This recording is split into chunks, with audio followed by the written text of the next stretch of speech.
السلام عليكم ورحمة الله وبركاته.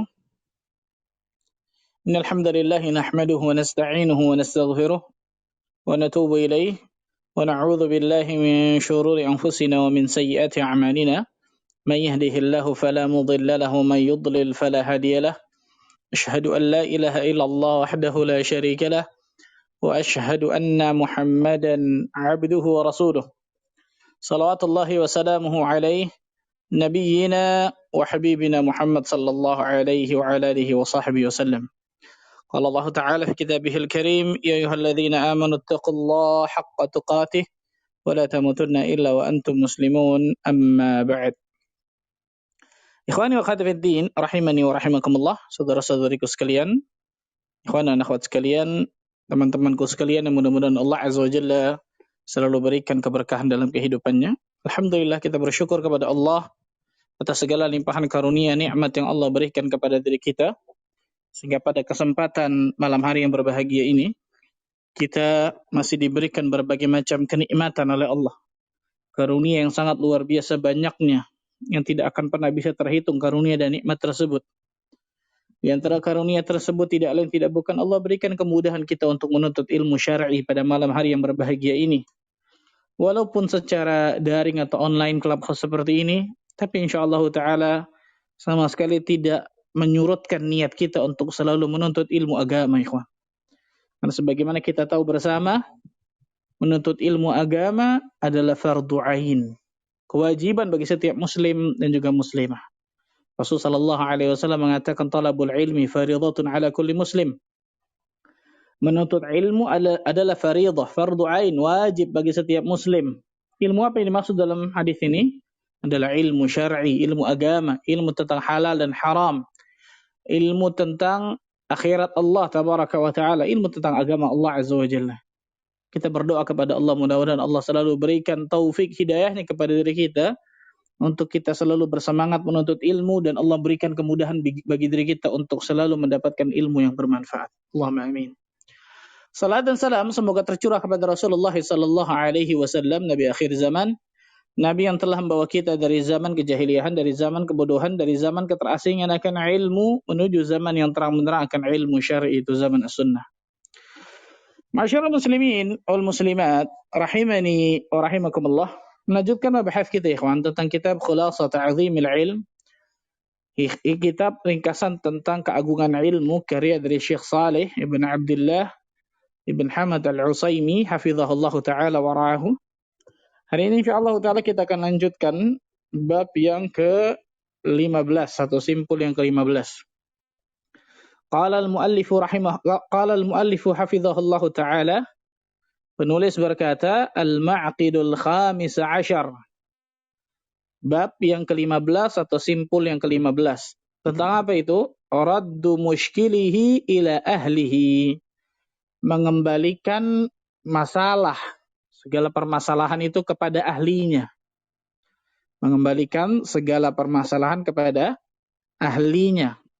Ketika kita berbicara dalam kitab ini, dalam buku ini, mengembalikan kepada ahlinya, berarti kita mengembalikan kepada ahli ilmu. Sebagaimana ketika orang ada masalah tentang masalah dunianya, contoh motornya rusak, mobilnya rusak, atau dia ingin perbaiki rumahnya, dan lain sebagainya, maka dia pasti akan mendatangi ahlinya. Orang yang ahli dalam bidang tertentu, masalah motor, orang yang bisa membenarkan masalah mobil, orang yang bisa merenovasi rumah, dan lain sebagainya, pasti akan dikembalikan kepada ahlinya masing-masing. Apalagi masalah agama, ikhwan. Yang ini masalah surga dan neraka, nggak sembarangan, subhanallah. Berapa banyak kita lihat orang zaman sekarang dengan mudahnya, dengan beraninya mengatakan sesuatu tentang masalah agama yang ternyata itu dia tidak ketahui sama sekali. Ini berat, ikhwan, perhatikan baik-baik. Kalau masalah dunia saja, contoh dokter aja. Seseorang yang tidak pernah kuliah kedokteran, nggak ada background sama sekali tentang ilmu kedokteran, tidak belajar dengan dokter, tidak belajar tentang medis, tidak belajar tentang penelitian, nggak belajar tentang obat-obatan dan lain sebagainya. Tiba-tiba buka praktek kedokteran, malpraktek, bisa ditangkap itu. Bisa masuk ke dalam penjara. Karena bisa membahayakan orang, betul ya? Bisa mencelakakan orang, bisa memberikan madarat kepada orang lain. Itu masalah dunia yang paling full, paling mentok lah bisa dikatakan, ujung-ujungnya mati. Kan gitu ya? Ketika salah ngasih obat, mungkin kemudian meninggal. Paling parah tuh bisa dikatakan. Ada yang alergi mungkin, ada yang nggak cocok. Paling parah meninggal. Nah sekarang, tentang masalah agama. Bukan hanya meninggal, ikhwan. Ini masalah surga, neraka. Coba untuk bayangkan, ikhwan. Masalah akhirat nih. Berapa banyak orang-orang dengan beraninya menjawab sesuatu masalah agama atau berbicara sesuatu masalah agama yang ternyata dia nggak punya ilmu di dalamnya. Coba untuk bayangkan, a'udzubillahi min dzalik. Allah Azza wa Jalla berfirman di dalam surah Al-Isra menyuruh kepada diri kita semua, ikhwan. Kalau kita tidak punya ilmu, diam. Allah berfirman dalam surah Al-Isra ayat ke-36. وَلَا تَقْفُ مَا لَيْسَ لَكَ بِهِ عِلْمٍ Inna sam'a wal basara wal fu'ada kullu ulaika kana anhu mas'ula. Dan janganlah kalian mengikuti sesuatu yang kalian tidak punya ilmu di dalamnya. Jangan kalian mengikuti sesuatu yang kalian tidak punya ilmu di dalamnya. Mengikuti saja nggak boleh, bayangkan apalagi berbicara sesuatu yang kalian tidak punya ilmu di dalamnya. Kenapa? Sesungguhnya pendengaran, penglihatan dan hati akan dimintai pertanggungjawabannya oleh Allah Azza wa Jalla nanti di hari kiamat. Allahu akbar. Maka sudah menjadi kewajiban bagi diri kita untuk mengembalikan segala permasalahan di dalam agama ini kepada ahli ilmu, kepada orang yang memang memiliki kapabilitas dalam ilmu agama. Jangan kemudian kita berbicara sesuatu yang kita tidak punya ilmu di dalamnya. Bukan kapasitas kita untuk berbicara. Kita tidak mempunyai kapabilitas untuk berbicara masalah ilmu agama tersebut. Hati-hati, perhatikan. Saya sering temukan, dapatkan banyak ini, ikhwan. Ikhwan-ikhwan yang luar biasa, subhanallah, dengan beraninya. Oh, itu nggak boleh begitu. Oh, itu boleh begitu. Mungkin itu sepele, luar biasa. Tapi subhanallah, pertanggungjawabannya di hadapan Allah Azza wa Jalla besar, berat, nggak sembarangan. Ikhwan, perhatikan baik-baik ini. Saya sampaikan ini tidak lain tidak bukan karena ini di antara adab seorang penuntut ilmu syar'i. Hati-hati, subhanallah. Imam Malik rahimahullah ta'ala, Al-Imam Malik, Imam Darul Hijrah, bayangkan. Di antara guru dari Imam Syafi'i rahimahullah ta'ala, Sahibul Muwatta, penulis kitab Al-Muwatta. Yang luar biasa kitab tersebut. Ilmu dari Imam Malik sudah kita tidak pernah ragukan di antara madzhabul arba'ah. Di antara 4 imam mazhab, subhanallah. Ada seseorang datang kepada dirinya bertanya tentang permasalahan agama kurang lebih sebanyak 30 pertanyaan. Sebutkan dalam riwayat. Maka Imam Malik yang bisa dijawab oleh beliau nggak sampai 10. Coba untuk bayangkan. 30 ditanya, yang bisa beliau jawab tidak sampai 10 pertanyaan. Maka orang tersebut mengatakan, ya Imam, aku datang dari jauh, wahai Imam. Dan aku memberikan pertanyaan kepada dirimu, 30 pertanyaan kurang lebih. Sedangkan engkau tidak menjawabnya kecuali hanya sedikit saja, nggak sampai 10 tadi kita katakan. Kenapa begitu, wahai Imam? Apa kata Imam Malik rahimahullah ta'ala? Wahai fulan, sampaikan kepada manusia Malik tidak tahu. Coba untuk bayangkan, nggak ada cerita malu nih, Ikhwan. Kalau kita nggak tahu, katakan saya nggak tahu. Wallahu alam. Imam Al-Mubajjal, seorang imam luar biasa, Imam Malik rahimahullah ta'ala, Ibn Anas, sampaikan kepada manusia, Malik tidak tahu. Itu jauh lebih baik daripada kemudian aku ditanya oleh Allah Azza wa Jalla di hari kiamat yang ternyata aku tidak punya ilmu ketika aku berbicara tentangnya. Allahu Akbar. Imam Malik rahimahullah ta'ala. Bayangkan. Lihat bagaimana rasa takutnya para ulama tentang masalah ini. Dan kalau kita perhatikan, ikhwan, berapa banyak para ulama terdahulu, ulama salaf terdahulu, yang ingin diberikan jabatan qadhi oleh khalifah. Qadhi itu hakim besar, ikhwan, yang memutuskan satu perkara dalam satu negara. Hakim, yang hakim tersebut memutuskan perkara dengan qala Allah, qala Rasul, dengan dalil, kan itu. Itu zaman dulu namanya qadhi, hakim besar. Keluar keputusannya namanya qadha. Qadha itu mengikat, sesuatu yang mengikat, kan gitu. Berapa banyak para ulama terdahulu yang diminta oleh khalifah untuk menjadi qadhi, nggak mau. Sampai-sampai sebagian dari para ulama terdahulu dipaksa untuk menjadi qadhi. Bayangkan, dipaksa untuk menjadi qadhi. Ada nggak zaman sekarang ya, orang yang dipaksa supaya menerima jabatan yang memang diidam-idamkan tuh oleh kebanyakan manusia. Ulama salaf terdahulu dipaksa untuk menerima jabatan qadhi. Sampai disebutkan dalam riwayat ada yang sampai dicambuk luar biasa, ada yang sampai dipenjara agar mereka menerima jabatan qadhi. Tapi mereka nggak mau, mereka takut. Karena ketika mereka menjawab masalah agama dan ternyata itu salah, di hadapan Allah Azza wa Jalla luar biasa besarnya. Di hadapan Allah Azza wa Jalla luar biasa besarnya pertanggungjawaban itu, ikhwan. Walaupun kita tahu bersama, ketika seorang mujtahid, seorang mujtahid ketika berijtihad, dan memang dia sudah sampai tahap seorang mujtahid ya, ketika berijtihad dan itu salah, dia akan dapatkan satu pahala sebenarnya. Ketika benar dia dapatkan 2 pahala. Tapi lihat bagaimana kehati-hatian para ulama. Bagaimana rasa takutnya para ulama tentang masalah ilmu agama ini. Mereka tidak mau menjawab kecuali mereka tahu ilmunya, mereka tahu dalilnya. Maka ini pelajaran besar bagi diri kita semua, wahai para penuntut ilmu. Jangan mudah untuk menjawab tentang masalah ilmu. Jangan bermudah-mudahan untuk menjawab tentang masalah apa? Masalah ilmu. Hati-hati, subhanallah. Berapa banyak orang luar biasa, apalagi di medsos nih. La ilaha illallah, fitnah besar ini, kawan. Luar biasa fitnah besar. Yang harusnya itu bukan kapasitasnya berbicara, nulis sesuatu, nulis. Bantah ini, bantah itu, kerjaannya di medsos. Apa ini? Akhirnya orang-orang seperti ini merusak dakwah ujung-ujungnya. Niatnya mungkin baik.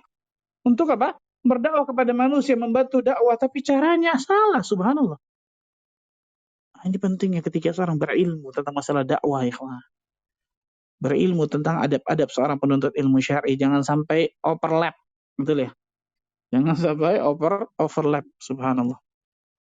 Ma'asyiral muslimin wal muslimat rahimani wa rahimakumullah. Mu'allif berkata, "Fal mu'azzamu lil ilmi yu'awwilu 'ala dahaqinatihi wal jahabidhati min ahlihi li halli mushkilatihi." Penulis berkata, orang yang mengagungkan ilmu, kata beliau, pasti akan senantiasa merujuk kepada ulama yang ahli dan diakui keilmuannya pada permasalahan yang pelik. Ya, subhanallah. Lihat, orang yang mengagungkan ilmu, para penuntut ilmu syar'i, dia harus punya satu adab ini, ikhwan. Apa itu? Dia senantiasa merujuk kepada ulama yang memang ahli, diakui ilmunya, punya kapabilitas ilmunya pada permasalahan-permasalahan yang memang pelik. Berbanyak, subhanallah. Ini zaman COVID aja nih, fitnah COVID, betul ya? Wah, yang A ngomong begini, yang B ngomong begini, yang C ngomong begini. Punya ilmu juga enggak, subhanallah. Dari A sampai Z, subhanallah. Ulama sudah mengatakan A, enggak, kayaknya yang B, yang C, yang D, yang terus. Gimana ini, ikhwan, subhanallah? Mana adabnya kepada ulama? Mana adab tulabul ilmnya, belajarnya mana ini, subhanallah? Saya sampai bingung ini.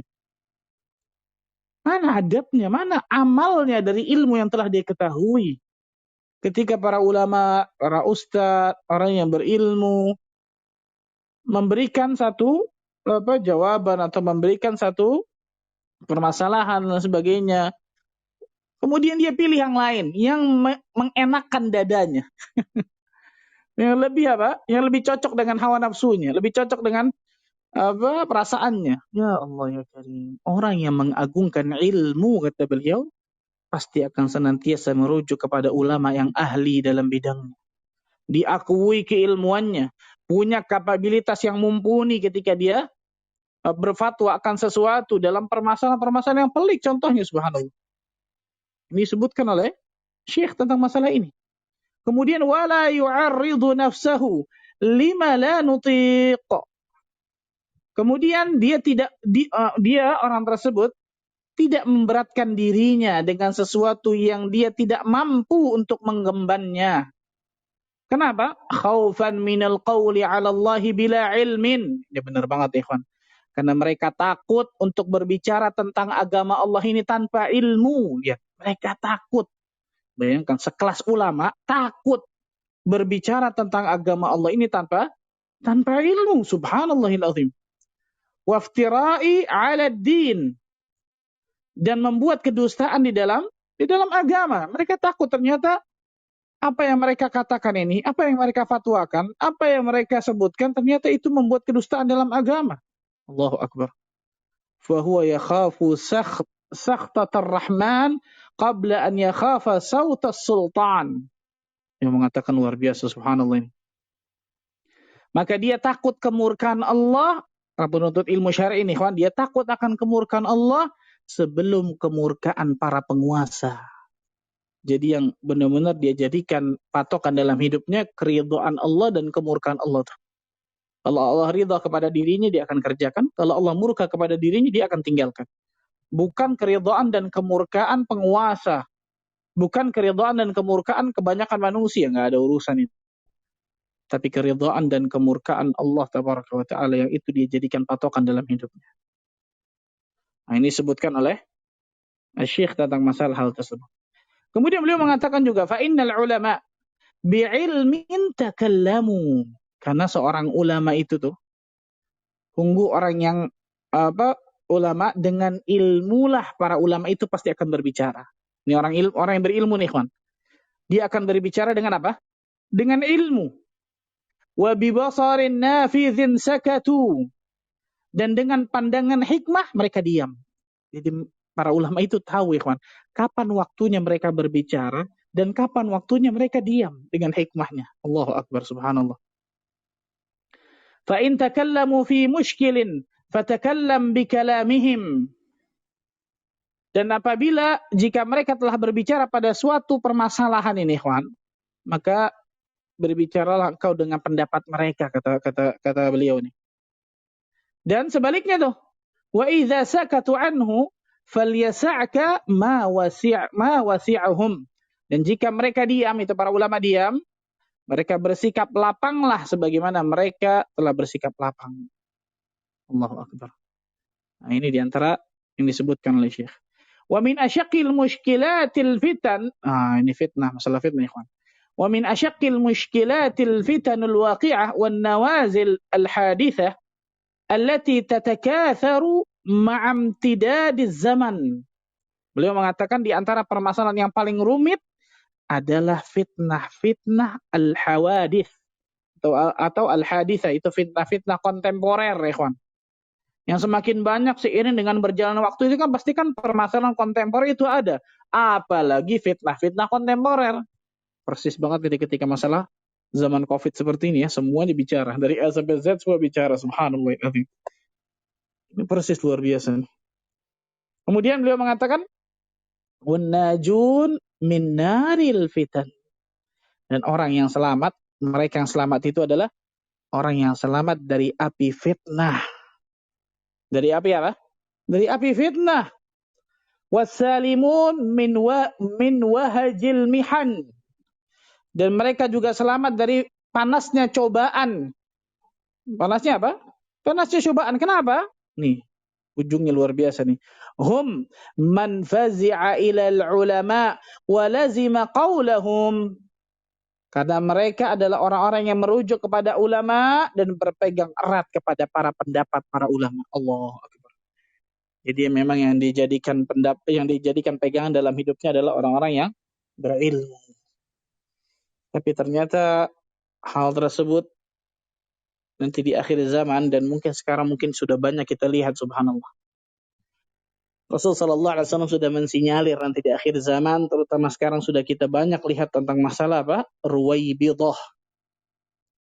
Dalam hadis yang sahih yang diriwayatkan Imam Ibnu Majah dalam sunannya dan juga para ulama yang lain, disahihkan Syekh Al-Albani rahimahullah taala, Rasulullah sallallahu alaihi wasallam mengatakan, sayati 'ala nasi sanawat khadda'at.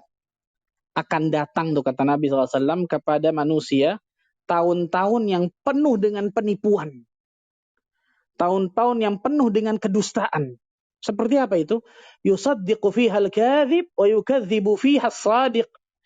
Ketika itu, pada saat itu, pada zaman itu, para pendusta akan dianggap jujur. Para pendusta akan dibenarkan nih. Oh, ini luar biasa bagus. Padahal pendusta, na'udzubillah. Dan sebaliknya, orang yang jujur malah didustakan. Orang yang jujur, keimanannya benar, bagus, luar biasa. Ini nggak benar, dusta nih. Nah, ini nggak benar, dan lain sebagainya. Na'udzubillah min dzalik. wa yu'tamanu fiha al-kha'in wa yukhawwanu fiha al-amin. Dan para pengkhianat akan dipercaya, sedangkan orang yang amanah justru akan dianggap pengkhianat. Allahu akbar. Wa yantiqu fiha ar-ruwaybidah, dan pada saat itu kata Nabi sallallahu alaihi wasallam, ruwaybidah akan berbicara. Ruwaybidah akan berbicara, bayangkan subhanallah. Para sahabat bertanya kepada Nabi sallallahu alaihi wasallam, "Ya Rasulullah sallallahu alaihi wasallam, wa ma ruwaybidah?" Wahai Rasulullah sallallahu alaihi wasallam, apa yang dimaksud dengan ruwaybidah nih? Rasul mengatakan ar-rajul at-tafih fi amril 'ammah, orang yang bodoh yang ikut campur dalam urusan masyarakat yang luas. Bayangkan. Orang yang jahil, bodoh, tapi ikut campur dalam permasalahan urusan apa? Urusan yang luar biasa luasnya. Dalam riwayat lain disebutkan,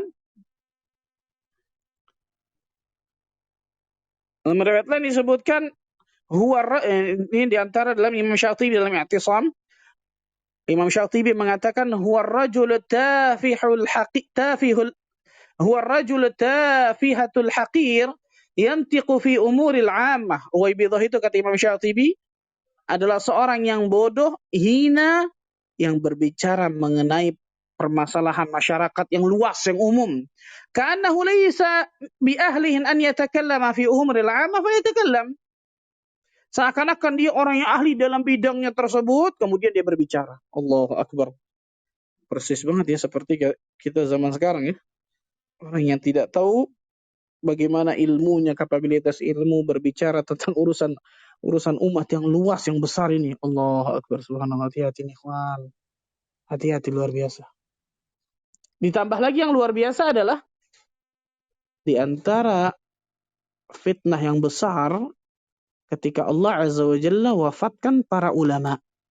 Wafatkan orang-orang yang berilmu. Jadi antara cara Allah Azza wa Jalla mengangkat ilmu nih, ikhwan, di atas muka bumi ini. Rasulullah sallallahu alaihi wasallam bersabda dalam hadis yang sahih dari Bukhari, Innallaha la yantazi'u al-ilma intiza'an min qulubil ibad. Sesungguhnya Allah Azza wa Jalla tidak mengangkat ilmu itu tiba-tiba langsung dari dada-dada manusia, enggak. Dari hati-hati manusia Allah langsung angkat ilmu, tidak. Bukan seperti itu Allah Azza wa Jalla mengangkat ilmu tersebut di atas muka bumi ini. Walakin yaqbidul ilma biqabdil ulama. Akan tetapi Allah Azza wa Jalla mengangkat ilmu di atas muka bumi ini dengan mewafatkan para orang alim, mewafatkan para ulama, mewafatkan ahli ilmu. Sehingga apa? Sehingga ketika para ulama itu diwafatkan oleh Allah Azza wa Jalla, maka para ulama itu pasti meninggalkan lubang yang besar di umat itu. Meninggalkan lubang celah yang luar biasa besarnya ketika ulama itu meninggal. Ya Allah, makanya ketika meninggalnya ulama itu kesedihan yang luar biasa mendalam ya Pak. Ketika tahun 99 itu kan Syekh Muhammad bin Shalih Al-Utsaimin meninggal, Syekh Albani meninggal, Syekh bin Baz meninggal. Allahu akbar. Itu amul huzan benar-benar ya Pak. Itu tahun kesedihan yang luar biasa, subhanallah. Allahu akbar, subhanallah. Di antaranya ini nih. Allah Azza wa Jalla akan mengangkat ilmu agama di atas muka bumi ini biqabdil ulama, dengan mewafatkan para ulama.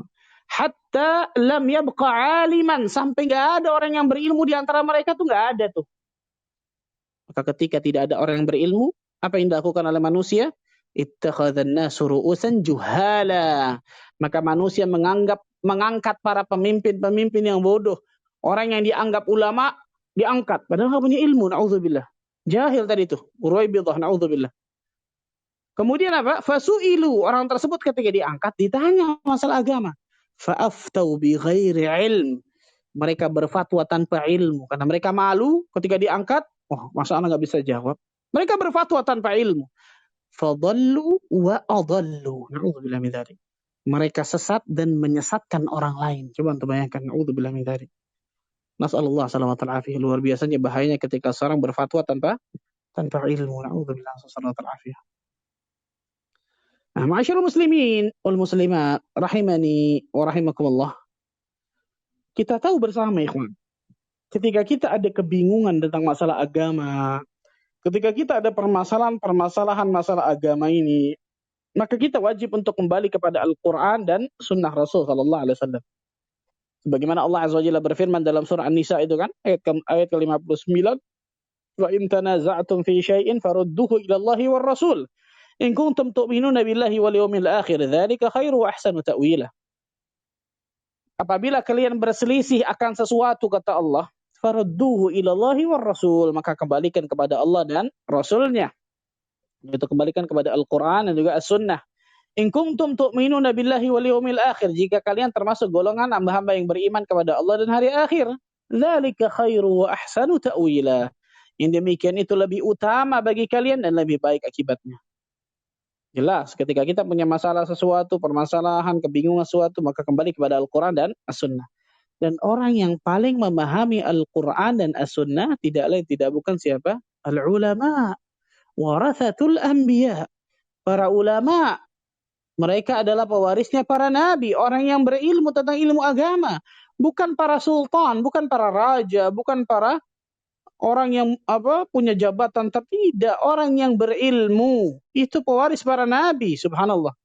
Makanya saya sering katakan, ikhwan, salah besar ketika kita kaum muslimin menganggap orang yang punya harta, punya jabatan tinggi itu lebih mulia daripada orang yang punya ilmu agama. Wallahi salah besar, ikhwan.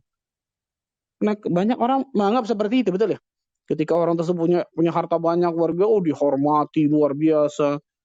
Orang punya jabatan tinggi luar biasa, orang akan menyanjungnya, orang semua akan mendekat, betul ya? Seperti apa? Ada gula, ada semut. Salah ini, subhanallah. Yang harusnya kita dekati tidak bukan adalah orang yang berilmu. Mereka lah orang yang mendalam pemahamannya tentang hukum-hukum Islam, tentang Al-Quran dan As-Sunnah. Mereka lah manusia-manusia yang Allah Azza wa Jalla takdirkan bisa memecahkan masalah yang tidak diketahui oleh kebanyakan manusia, terutama kaum muslimin, masalah-masalah kaum muslimin. Maka mengembalikan permasalahan agama kepada para ulama itu termasuk jelas cara yang luar biasa terbaik dalam mengamalkan firman Allah tabaraka wa ta'ala, subhanallah. Nah, makanya Al-Quran dan As-Sunnah tersebut kita sering katakan apa? Difahami dengan pemahaman para ulama salaf, kan gitu ya? Al-Quran dan As-Sunnah tersebut difahami dengan pemahaman para ulama, bukan pakai kepala kita masing-masing. Bukan dengan pemikiran kita masing-masing, tidak. Allah Azza wa Jalla berfirman dalam ayat yang insyaAllah ta'ala kita hafal bersama ayat ini. Ma'ruf insyaAllah. Dalam surah An-Nahl, surah ke-16 ayat 43, "Fas'alu ahla dzikri in kuntum la ta'lamun." Maka bertanyalah kepada ahlu dzikr, itu orang yang punya ilmu, ahlul ilm maksudnya di sini. Bertanyalah kepada orang yang punya ilmu jika kalian tidak mengetahui, kata Allah. Allahu Akbar. Lihat, Allah Azza wa Jalla memberikan solusi kepada kita semua, ikhwan. Allah Azza wa Jalla memerintahkan diri kita untuk mengikuti Al-Quran dan As-Sunnah, kemudian mencari petunjuk bukan dari yang lain, tapi dari orang-orang yang memahami Al-Quran dan As-Sunnah tersebut dengan pemahaman yang benar.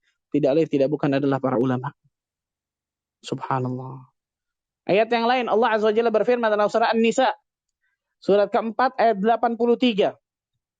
Surat keempat ayat 83, lihat. Permasalahan-permasalahan menyangkut kepentingan masyarakat luas, wajib kita konsultasikan kepada orang yang berilmu nih, Pak. Allah berfirman dalam surah An-Nisa ayat 83, "Wa idza ja'ahum amrun minal amri awil khawfi adha'u bih, walau rudduhu ila ar-rasuli wa ila ulil amri minhum, la'alimahu alladhina yastanbitunahu minhum. Walaula fadlullahi 'alaikum wa rahmatuhu lattaba'tumus syaitana illa qalila." Dan apabila datang kepada mereka suatu berita tentang keamanan ataupun ketakutan, mereka lalu menyiarkannya. Mereka lalu apa? Menyiarkannya, menyebarkannya. Padahal kata Allah apa?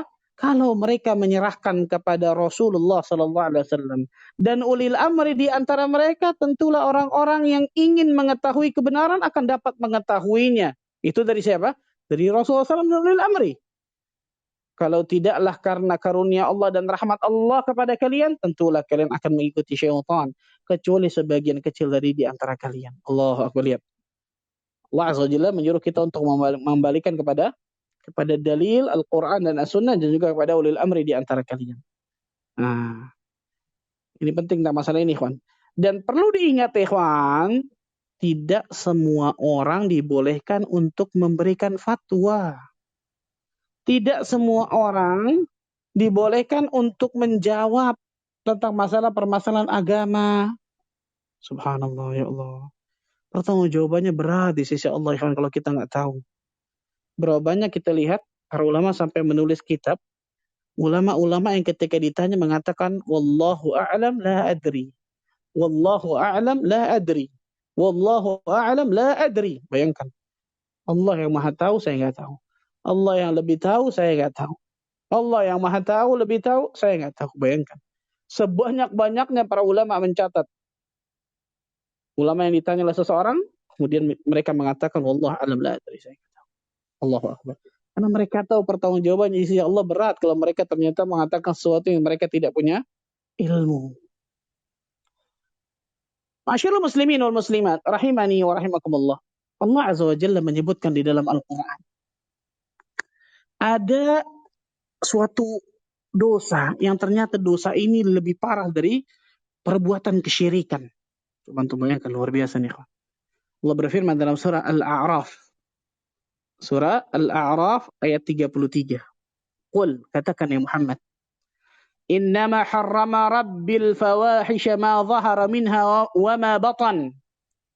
Katakan ya Muhammad, Rabbku hanya mengharamkan perbuatan keji, baik yang nampak ataupun yang tersembunyi. Wal ithma wal baghya bighairil haqq. Dan perbuatan dosa melanggar hak manusia tanpa alasan yang benar. Tanpa alasan apa? Tanpa alasan yang benar. Wa antusyriku billah ma lam yunazzil bihi sultana. Dan Allah Azza wa Jalla mengharamkan menyekutukan Allah dengan sesuatu apapun, yaitu mengharamkan kesyirikan. Mengharamkan menyekutukan Allah dengan sesuatu yang Allah tidak menurunkan hujah untuk itu. Kemudian apa kata Allah? Wa an taqulu 'ala Allahi ma la ta'lamun. Lihat di ujungnya, perhatikan ikhwan. Dan mengharamkan mengada-adakan terhadap Allah apa yang tidak kalian ketahui. Allah Azza wa Jalla dalam ayat ini menyebutkan tentang apa? Orang-orang yang berkata tentang Allah, orang itu berkata tentang Allah, berkata tentang agama Allah tanpa ilmu di atas kesyirikan. Betul ya? Di atas kesyirikan luar biasa subhanallah. Makanya Imam Ibnu Qayyim Al-Jauziyah mengatakan ini. Lihat. Dosa luar biasa di atas kesyirikan ini, naudzubillah. Maksudnya apa?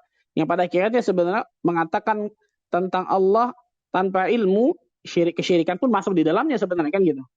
Tapi Allah Azza wa Jalla ingin sebutkan, walaupun kesyirikan itu sendiri adalah berkata tentang Allah tanpa ilmu, tapi wajib bagi diri kita untuk merenungi ayat ini baik-baik. Ketika seseorang berkata tentang ilmu agama Allah, tanpa ada ilmu yang dia punya, yang dia miliki, hati-hati subhanallah.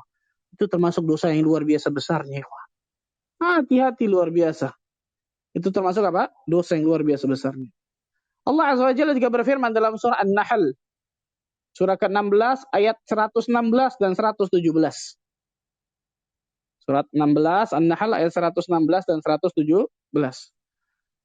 وَلَا تَقُولُوا لِمَا تَصِفُ أَلْسِنَتُكُمُ الْكَذِبَ هَذَا حَلَالٌ وَهَذَا حَرَامٌ لِيَفْتَرُوا عَلَى اللَّهِ الْكَذِبَ إِنَّ الَّذِينَ يَفْتَرُونَ عَلَى اللَّهِ الْكَذِبَ لَا يُفْلِحُونَ mata'un qalilun wa lahum 'adzabun alim. Dan janganlah kalian mengatakan terhadap apa yang disebut-sebut oleh lidah kalian secara dusta, ini halal, ini haram.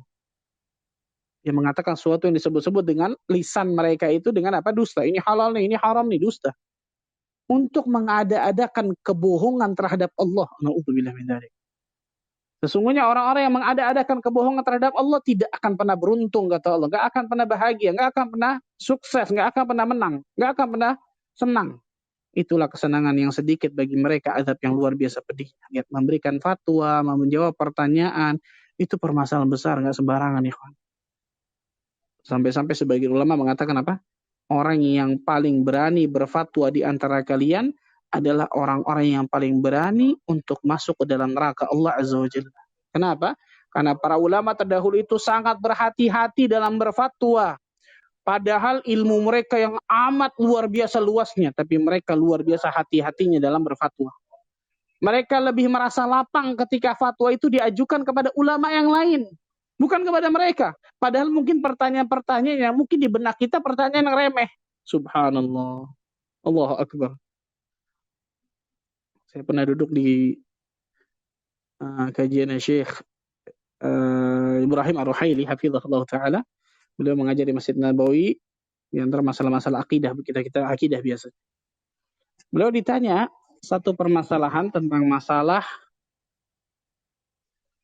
talak kalau anak nggak salah ingat, subhanallah saya lupa tentang masalah talak, intinya masalah fikih lah. Maka kita subhanallah kita di kanan kiri nih kawan langsung menjawab, oh itu nggak boleh tuh dalam hati kita nih. Ternyata jawaban Syekh Ibrahim beda dari jawaban dalam hati kita. Dalam hati kita mengatakan, oh itu nggak boleh tuh jatuh talak tuh. Dalam hati kita nih. Tapi kita nggak ngomong kan gitu. Dalam hati aja. Terbetik dalam hati kita. Apa kata Syekh Ibrahim Ar-Ruhaili, hafizahullah ta'ala, ketika ditanya, is'al ila ma huwa alam minni. Tanyakan kepada orang yang lebih alim daripada diriku yang masih banyak luar biasa. Wallahu alam. Itu kita langsung lihat-lihatan dengan kanan kiri. Ya Allah Karim. Kita langsung jawab ini, kalau kita semua langsung jawab, insya Allah langsung jawab nih. Ini Syekh Ibrahim, profesor, doktor ini ikhwan, luar biasa. Ketika di satu pertanyaan saya lupa, masalah talak, subhanallah. Mengatakan is'al ila huwa man huwa ila a'la minni. Bertanyalah kepada orang yang lebih alim daripada diriku. Karena masih banyak luar biasa orang lebih alim daripada diriku di sana. Wallahu a'lam. Itu adab yang luar biasa besarnya dari beliau kepada diri kita semua, ikhwan. Ya Allah. Abdullah bin Abbas radhiyallahu anhuma. Ibnu Abbas kita tahu bersama al-bahr, lautan dari ilmu. Al-hibr, tintanya umat ini. Saking ilmunya luar biasa besarnya, luasnya. Pernah ditanya tentang permasalahan haji oleh manusia. Ketika ditanya permasalahan haji, Ibnu Abbas menjawab apa? Langsung dijawab, oh ini seperti ini. Enggak. Ibnu Abbas mengatakan, Is'al Ibnu Umar radhiyallahu anhu. Tanya kepada Abdullah bin Umar di sana tuh. Huwa a'lam minni. Dia lebih alim dengan diriku. Yang kita tahu bersama Ibnu Umar umurnya lebih sedikit di atas Ibnu Abbas disebutkan meriwayat. Dan bagaimana ketawaduan Ibnu Abbas luar biasa nih. Tanya kepada Ibnu Umar, Allahu Akbar. Tanya kepada Abdullah bin Umar radhiyallahu anhum. Antum bayangkan ikhwan. Ini Ibnu Abbas ikhwan, al-bahr, al-hibr. Lautan ilmu, tintanya ilmu umat ini. Allahu Akbar. Ketika ditanya masalah satu haji, mungkin kalau kita jawab, oh iya nggak boleh tuh, oh iya boleh tuh, kan gitu ya. Ibnu Abbas mengatakan, Is'al Ibnu Umar radhiyallahu anhu. Tanya kepada Ibnu Umar. Kenapa? Karena masih ada orang yang lebih alim daripada dirinya yang pertama. Masih ada orang yang lebih senior daripada dirinya yang kedua, kan gitu ya. Yang ketiga, mereka sangat berhati-hati, mereka sangat wara'. Mereka sangat wara' tentang masalah ini. Mereka sangat berhati-hati dalam berfatwa, menjawab pertanyaan. Karena mereka takut, subhanallah. Inilah subhanallah. Ini pasti berbanding lurus ya. Semakin berilmu seseorang, maka orang tersebut semakin tambah takut kepada Allah, semakin bertakwa kepada Allah tabaraka wa ta'ala. Ma'asyiral muslimin wal muslimat, rahimani wa rahimakumullah. Nah, itu sekelumit tentang permasalahan bertanya kepada orang yang berilmu. Bertanya kepada orang yang berilmu. Kemudian Syekh juga mengatakan di sini, ikhwan, tentang masalah ini bagaimana pentingnya ketika kita selalu mengambil dan berhusnudzan kepada para ulama. Beliau mengatakan di lanjutannya beliau mengatakan wa in ishtabaha alaihi syai'un min qawlihim ahsanu dhanna bihim fataraha qawlahu wa akhadha biqawlihim fattajrubatu wal khibratu hum kanu ahaqqa biha wa ahlaha. Beliau mengatakan, dan apabila ada perkataan ulama yang samar, ada perkataan ulama yang kelihatan yang samar nih, maka seorang penuntut ilmu itu akan terus bersikap berhusnudzan kepada ulama. Nah, ini penting nih, kawan. Ketika ada perkataan ulama yang samar, maka mereka tetap berhusnudzan kepada para ulama. Maka seorang penuntut ilmu tersebut akan membuang pendapatnya dan mengambil pendapat mereka. Allahu Akbar.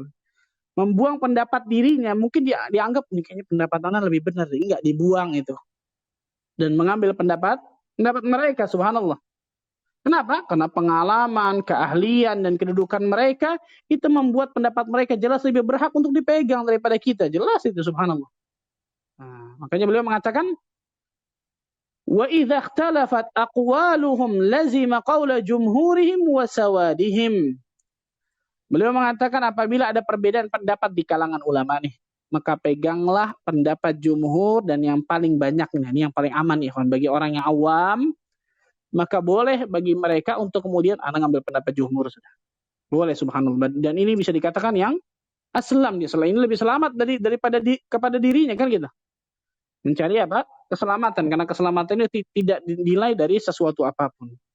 Yang disebutkan oleh para ulama tentang masalah ini. Nah, di antara permasalahan yang pelik tidak lain tidak bukan adalah kekeliruan para ulama, pendapat-pendapat yang batil dan lain sebagainya. Itu kita kembalikan jelas kepada orang-orang yang berilmu. Imam Syatibi, saya tutup dengan perkataan Imam Syatibi dalam kitabnya Al-Muwafaqat, begitu juga Imam Ibn Rajab Al-Hambali dalam kitabnya Jami' Ulum wal Hikam.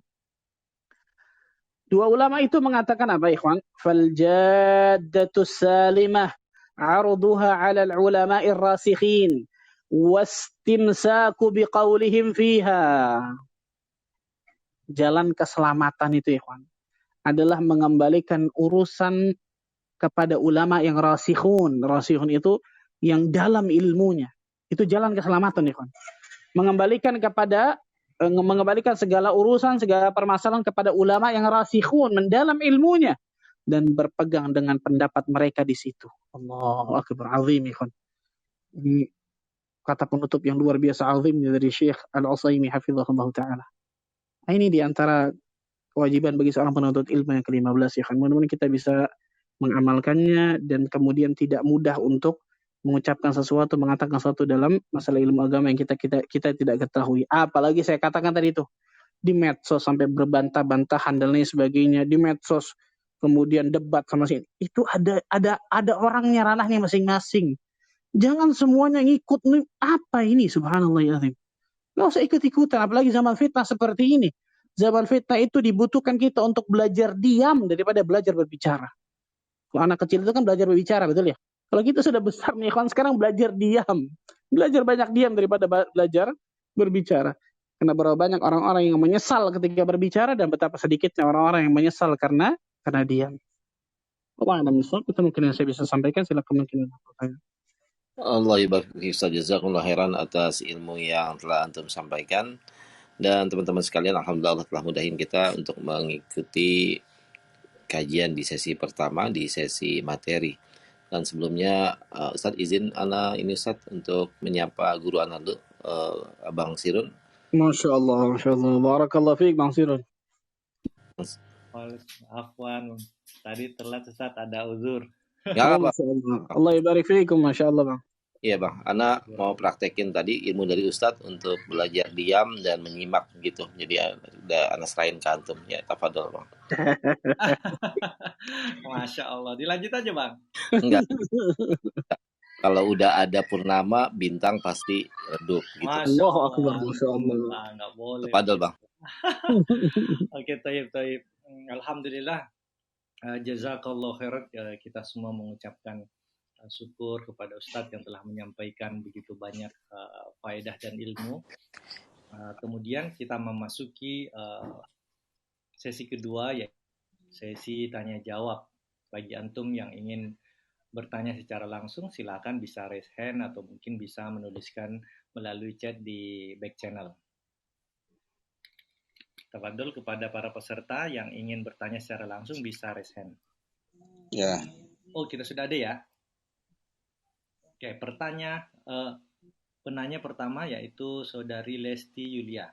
Tafadhol. Bismillah. Assalamualaikum warahmatullahi wabarakatuh, Ustaz. Ustaz, ini menanyakan tentang pribadi, tentang diam. Selama ini, Ana diam dalam hal mengaji di manhaj salaf. Terus diam apa? Mengaji. Kenapa, Ustaz? Diam dalam hal apa tadi? Pertama, bersembunyi-sembunyi dalam hal mengaji. Kedua, mengaji baca Quran maksudnya? Mengaji di manhaj salaf. Maksudnya kekajian. Kedua, Ana diam kalau dalam keluarga itu ada hal yang bermaksiat. Terus qadarullah kemarin orang tua Ana tahu bahwa Ana itu ngaji. Namun beliau taunya kajian itu tentang Muhammadiyah atau Wahabi. Nggak tahu tentang salaf.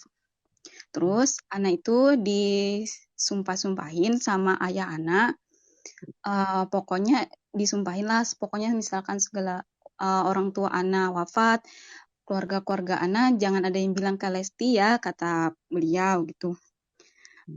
Terus sekarang Ana tuh kembali lagi menyembunyikan Ana tuh nggak kajian, kata Ana. Ana nggak ikut itu Muhammadiyah, Wahabi. Ana biasa-biasa aja, kata Ana kan bilang ke ayah kayak gitu. Bolehkah sikap Ana seperti itu, Ustadz?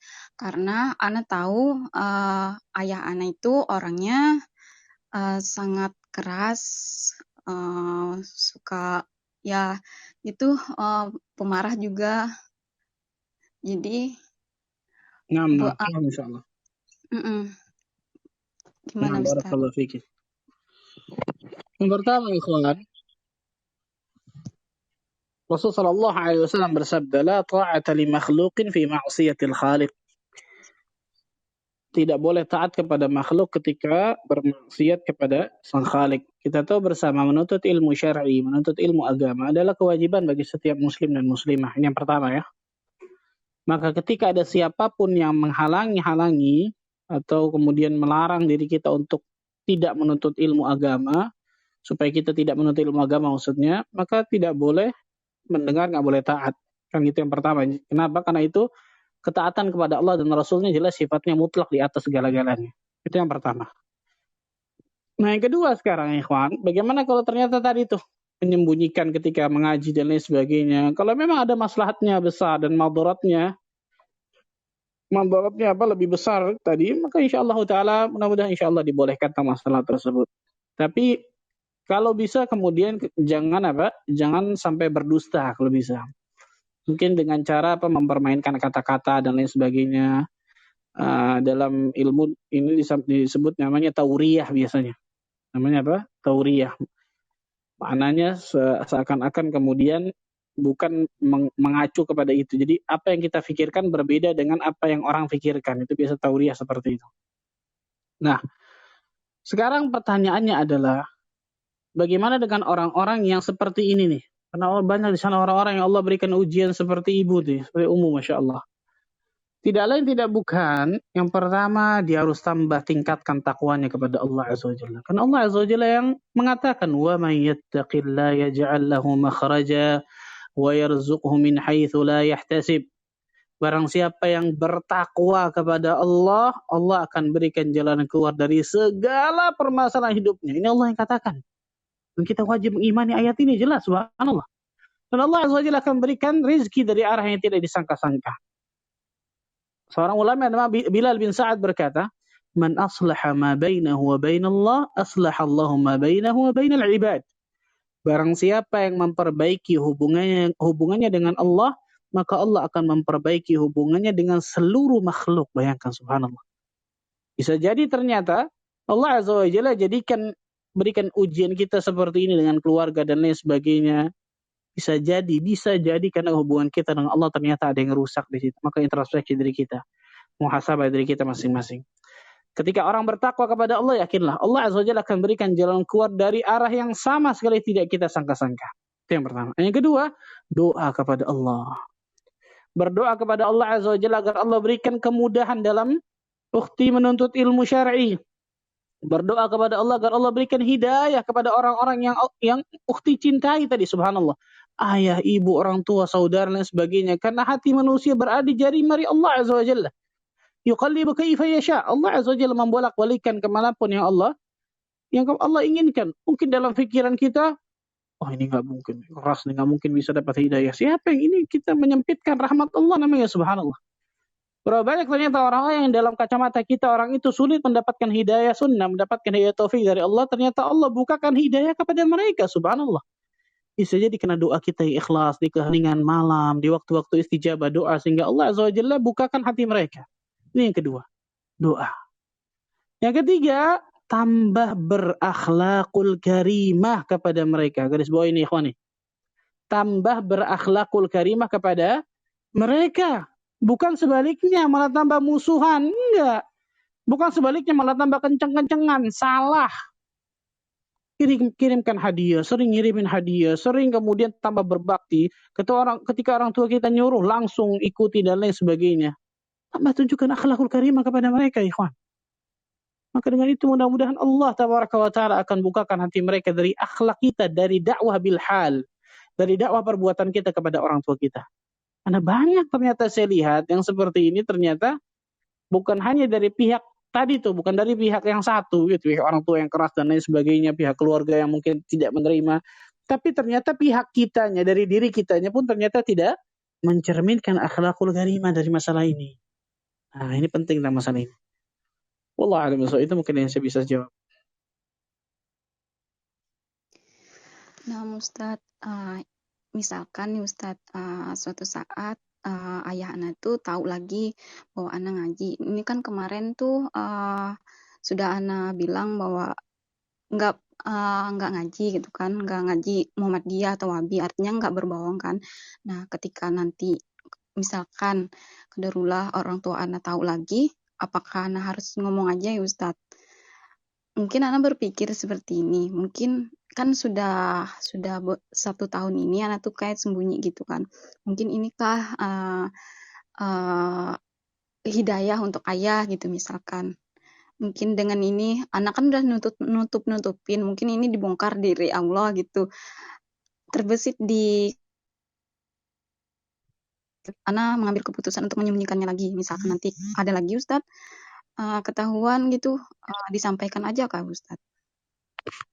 Di situ dilihat tadi, saya katakan tadi, lihat tentang maslahat madarat, timbang maslahat madaratnya. Mana yang lebih madarat, yang lebih besar bisa dikatakan, mana yang lihat maslahatnya dan lain sebagainya. Kalau ingin menjelaskan, jelaskan dengan baik, dengan adab, dengan akhlakul karimah, bukan dengan seperti menggurui dan lain sebagainya. Kalau tidak ingin menjelaskan karena dilihat kelihatan madaratnya masih lebih besar, ya silahkan insyaallah. Nanti yang bisa menilai sendiri tentang masalah dan madarat tersebut, menimbang antara masalah dan madarat tersebut. Allah alam bisawab. Iya, Masya Allah. Syukran Ustaz. Afwan. Jazakallah khair Ustaz atas jawabannya, dan kita doakan semoga Allah memberikan jalan keluar terhadap permasalahan yang dihadapi oleh Ummu Lesti. Selanjutnya kita beralih ke penanya kedua, ada Bapak Saleh Haji. Pada itu silahkan. Ya, alhamdulillah, syukron Bang Sirun. Assalamualaikum warahmatullahi wabarakatuh, Ustaz. Ya, semoga Ustaz, penulis kitab, kita semua dan kaum muslimin diberikan Allah Subhanahu wa taala kebaikan dan keselamatan di dunia dan di akhirat. Amin.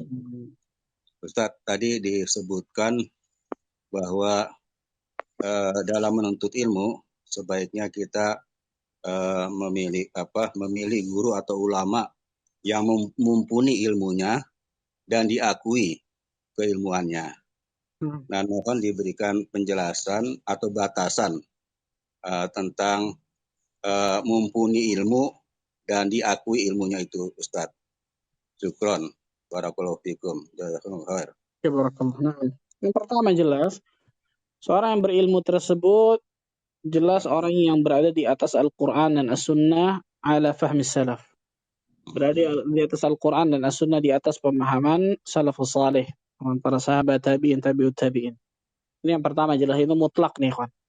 Bukan orang-orang yang pakai Quran doang, bukan orang-orang yang kemudian mentakwil dan sebagainya, tapi tidak, orang-orang yang memegang Al-Quran dan As-Sunnah ala fahmi salaf. Ini yang pertama jelas. Yang kedua, ini pentingnya rekomendasi. Nah, ini gampangnya nih, kawan. Tidaklah seseorang yang jago atau ahli dalam masalah menjahit kecuali yang tahu itu juga orang yang ahli jahit, kan gitu ya. Tidaklah seorang dokter tahu dokter ini luar biasa ilmunya, mumpuni dan sebagainya, kecuali dokter pula yang mengetahui, kan gitu. Tidaklah seorang yang berilmu, ustadz, dai, ulama, mengetahui kecuali memang orang tersebut orang yang juga berilmu. Maka ini pentingnya kita bertanya kepada orang yang berilmu, kepada ustaz-ustaz yang memang kita tahu kapabilitas ilmunya, apakah fulan ini direkomendasikan atau fulan ini kemudian seorang yang ahlus sunnah dan lain sebagainya, seorang yang bermanhaj dengan manhaj salafus saleh dan lain sebagainya. Ini pentingnya rekomendasi, ikhwan. Jadi ketika ada rekomendasi dari seorang ustaz, maka insyaallah taala itu bisa menjadi jalan mudah, bisa dikatakan jalan mudah dan jalan aman di antara. Ada juga disebutkan oleh para ulama ketika kita ingin melihat seorang guru itu, di antaranya disebutkan oleh para ulama yang pertama, lihat bagaimana dakwah ustadz itu kepada tauhid dan kesyirikan. Bagaimana dakwah ustadz tersebut atau dakwah dai tersebut atau dakwah ulama tersebut mengajak umat kepada tauhid dan memerangi kesyirikan. Itu yang pertama, jelas nih, itu paling besar tuh. Kalau ternyata dia tidak pernah berbicara masalah tauhid, nggak pernah berbicara masalah kesyirikan, ini ada tanda tanya besar ini, subhanallah nih. Yang pertama. Yang kedua, kata para ulama, dilihat dari apa? Dilihat dari bagaimana dia mendakwahkan dan menjalankan sunnah Rasul sallallahu alaihi wasallam. Sunnah di sini maksudnya ada ajaran Rasul sallallahu alaihi wasallam. Ini yang kedua. Bagaimana ustaz tersebut, dai tersebut, ulama tersebut menjalankan sunnah-sunnah Rasul sallallahu alaihi wasallam. Yang ketiga disebutkan para ulama bagaimana peperangan dai tersebut, ulama tersebut, ustaz tersebut kepada kebid'ahan, pada sesuatu yang merusak sunnah. Ini benalu dalam agama luar biasa, kebid'ahan. Baik itu bid'ah masalah akidah atau bid'ah masalah ibadah, subhanallah. Bagaimana peperangannya kepada tadi kesyirikan, kebid'ahan, kemaksiatan dan lain sebagainya. Dan di antaranya pula kata para ulama, lihat bagaimana siapa guru-gurunya. Di antaranya pula kata para ulama, lihat siapa temannya, siapa teman duduknya, jalisnya masih apa tuh. Majelasnya duduknya sama siapa, subhanallah, kan gitu. Nanti disebutkan beberapa hal oleh para ulama tentang masalah tersebut. Allah a'lam bishawab. Barakallahu fikum. Syukran, jazakumullah khair, barakallahu fikum. Barakallah.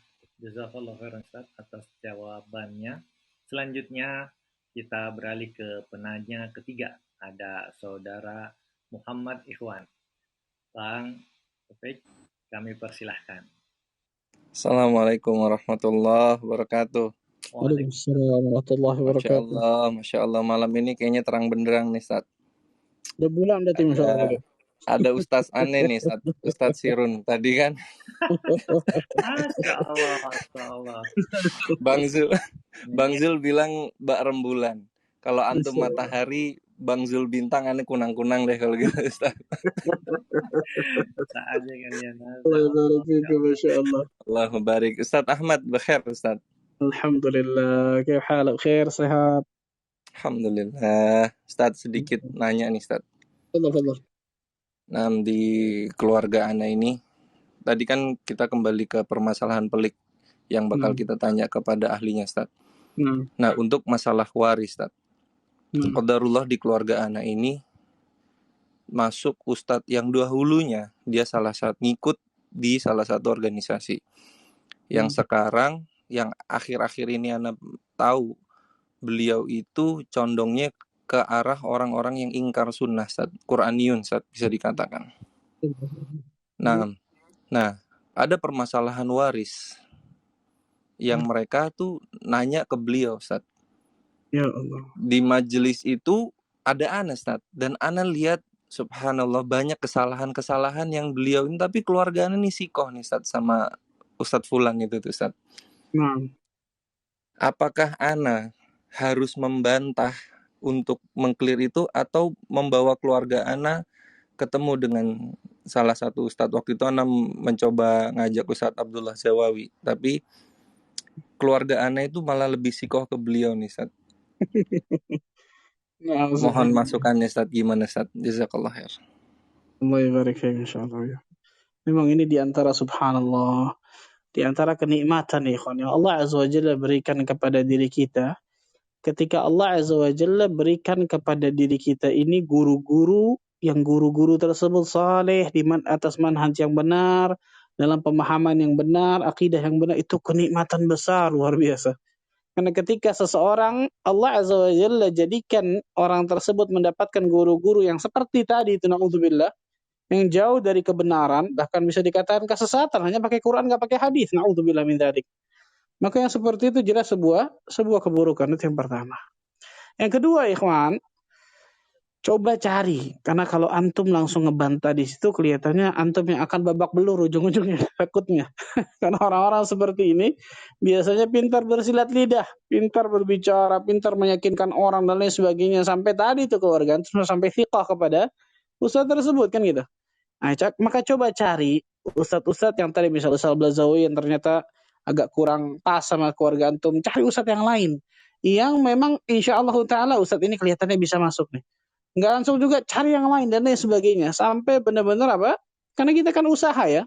Insyaallah taala kita ikhtiar sambil doa sama Allah, mudah-mudahan Allah azza wajalla bukakan hati keluarga antum untuk bisa menerima kebenaran yang memang waris, yang memang benar gitu, ilmu yang benar, bukan hanya dari orang-orang yang ternyata tidak jelas dari ilmunya.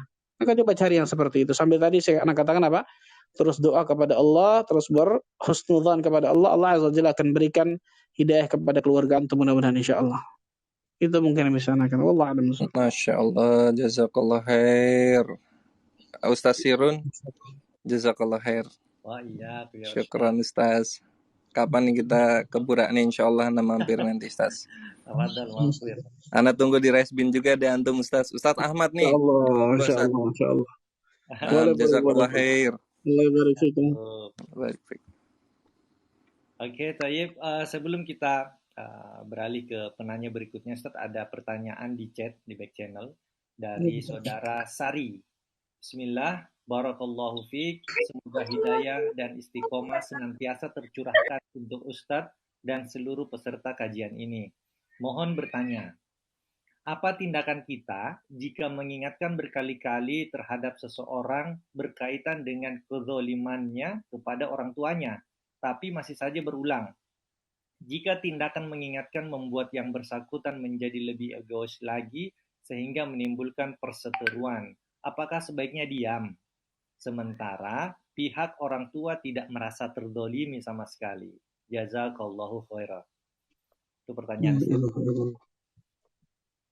Kalau memang kita sudah mengingatkan nih, ikhwan, kepada orang tersebut bahwa perbuatannya tersebut itu perbuatan yang zalim kepada orang tuanya dan lain sebagainya, dan ternyata tidak didengar, nggak digubris dan lain sebagainya, dia tetap melakukan hal tersebut dan lain sebagainya, maka pada hakikatnya kewajiban kita lepas di situ, ikhwan. Kewajiban kita kan hanya menyampaikan, bahkan sekali itu pada hakikatnya sudah kan. Maka kalau kita mengetahui nih, kalau kita nyampaikan lagi ujung-ujungnya hanya debat kusir nggak jelas. Yang ujungnya bisa berantem, bisa kemudian nggak jelas, bisa silaturahmi kemudian rusak dan lain sebagainya. Sudah. Kewajiban kita untuk mendakwahkan selesai, angkat tangan kita ke atas langit, ya Allah berikan hidayah kepada fulan. Selesai. Karena berdebat dengan orang-orang seperti ini, apalagi kemudian sampai meladeni apa yang dia lakukannya, ini ujung-ujungnya saya sering lihat ujung-ujungnya nggak akan baik ujung-ujungnya. Nah, orang-orang seperti ini biasanya kemudian hanya mengedepankan hawa nafsunya dan kita menyampaikan kepada dirinya dalil, nggak akan ketemu kan gitu. Dia pakai hawa nafsu, kita pakai dalil, gimana akan ketemunya? Maka kewajiban kita menunaikan dari kewajiban kita dari menyampaikan. Selesai ketika sampaikan, urusan Allah azza wajalla berikan hidayah atau tidak. Dan jangan lupa untuk selalu mendoakan agar Allah berikan hidayah kepadanya. Allah. Baik, jazakallahu khairan Ustaz atas jawabannya. Selanjutnya mungkin ini pertanyaan yang terakhir. Ada penanya langsung dari saudari Aziza Nur Fatimah. Pada saudari dipersilahkan. Bismillah, assalamualaikum Ustaz.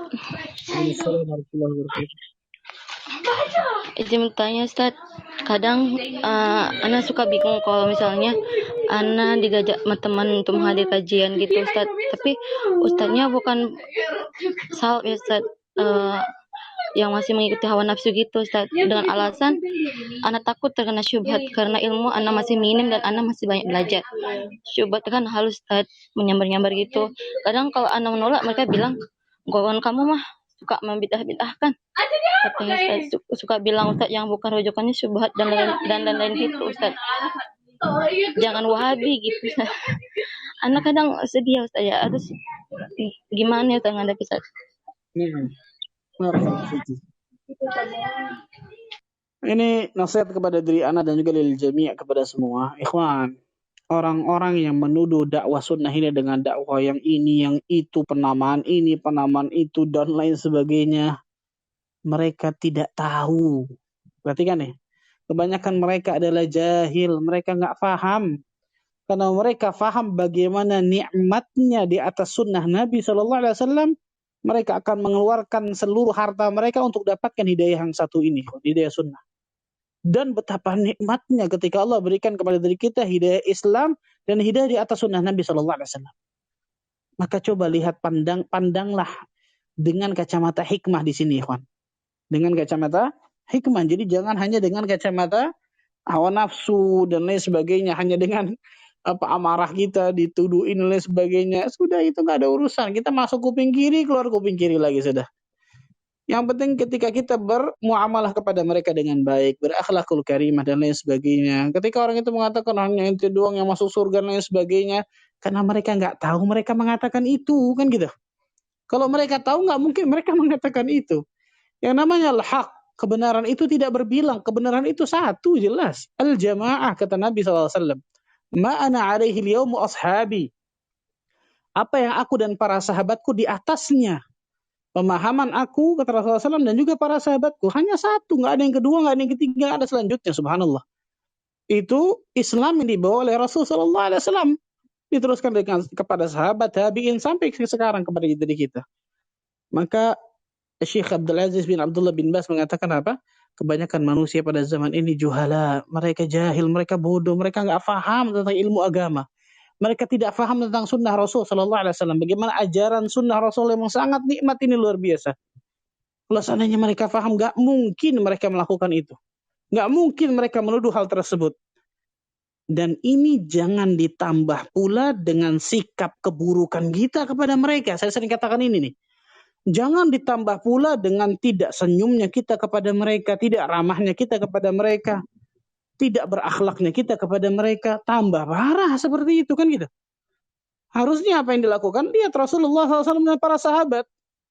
Ketika mereka dimusuhi di Mekah dan lain sebagainya, Rasulullah SAW masih berbuat kebaikan, berakhlakul karimah kepada orang-orang Quraisy, subhanallah. Itu harus kita lakukan kepada mereka. Kita harus anggap mereka apa? Ini orang-orang yang nggak paham. Kesian ya Allah. Berikan hidayah kepada mereka ya Allah. Harusnya mimbabir rahmah. Harusnya keluar dalam hatinya itu apa? Rasa kasih sayang kepada orang-orang tersebut. Sehingga bukan hanya amarah, bukan hanya hawa nafsu yang keluar kepada diri kita, bukan hanya kesedihan. Sedih betul, tapi sedih apa? Bukan sedih kita dihujat macam-macam. Enggak, kalau itu sih nggak ada urusan. Karena kalau hanya keridhaan manusia nggak akan pernah selesai, ikhwan. Sedih karena mereka belum mendapatkan hidayah sunnah ini. Mereka belum merasakan kenikmatan dari hidayah Islam dan hidayah sunnah ini, ikhwan. Maka doakan kepada mereka, mudah-mudahan Allah berikan hidayah kepada mereka. Allah a'lam bishawab, itu mungkin yang saya bisa sampaikan. Ustaz, barakallahu fikum, Ustaz. Barakallah. Ikhwani wa akhwati fid din, rahimani wa rahimakumullah. Seorang penuntut ilmu syar'i, ikhwan, pasti akan berbeda dengan seseorang yang tidak menuntut ilmu syar'i. Perhatikan baik-baik. Di antara perbedaan yang sangat mencolok adalah tentang masalah adab dan akhlak. Bagaimana orang yang menuntut ilmu itu bersikap, beradab, berakhlak, pasti akan berbeda dengan orang-orang yang tidak menuntut ilmu. Nah, di antara kita tahu bersama, di antara ciri-ciri orang yang mendapatkan ilmu yang bermanfaat, ilmunya tersebut akan melahirkan akhlakul karimah. Ilmunya tersebut akan melahirkan adab. Setiap tindak tanduknya, perbuatannya di atas muka bumi ini pasti dia akan apa? Pasti dia akan memikirkan tentang dampaknya, apakah ini positif ataupun negatif. Di antaranya tentang ini, ikhwan.